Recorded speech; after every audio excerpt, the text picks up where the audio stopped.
สวัสดีทุกคนมื้อนี้กูสิพามาสอนวิธีเพิ่มเพลงไทยใน Story เฟซบุ๊กจะมีวิธีใดๆนั้นเดี๋ยวเราเบิ่งกันเลย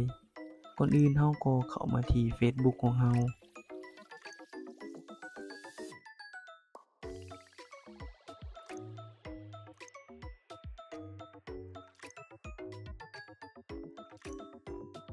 แล้วเราก็เข้ามาที่ Story ของเราเนาะทุกคน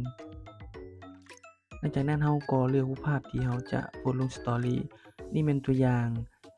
ที่ยังบ่ทันได้เพิ่มเพลงไทยเข้ามาเนาะทุกคนจะเห็นว่ามีแต่เพลงภาษาอังกฤษหรือว่าเพลงต่างประเทศนี่แอดจะลองเขียนให้เบิ่งว่าเพลงเนาะมันก็ยังบ่ขึ้นเป็นเพลงไทยนี่เลยส่วนหลายจะมีแต่เพลงภาษาอังกฤษต่อมาจะเป็นการเพิ่มเพลงลง Story เนาะทุกคนเราก็เข้ามาที่วิดีโอแล้วเลือกเพลงที่เราต้องการแล้วเราก็กดเข้าไปที่วงหมุนสีแดงๆนี่เนาะทุกคนนี่เลยเราก็จะกดเพิ่มหรือว่าบันทึก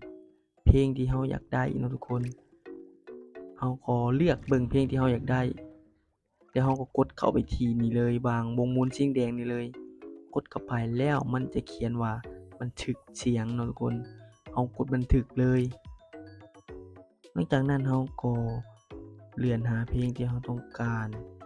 เมื่อเราได้เพลงที่เราต้องการแล้วเราก็บันทึกเสียงเลยนี่เนาะ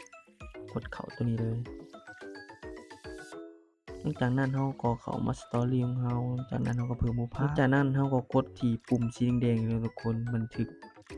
เพลงที่เราบันทึกไว้จะอยู่ในนี้เพลงไทยที่เราเพิ่มจากวิดีโอนั่นก็จะเข้ามาอยู่ในนี้ส่วนเพลงแอดก็จะได้ปิดไว้แล้วทุกคนเพื่อย้านติดลิขสิทธิ์จาก YouTube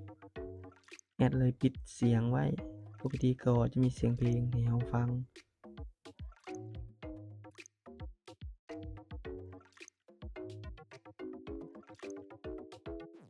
มานี่วิดีโอนี้ก็ได้สิ้นสุดลงแล้วนะทุกคนขอบใจทุกคนที่เข้าเบิ่งติดตามกันเด้อขอบใจหลายบ๊ายบาย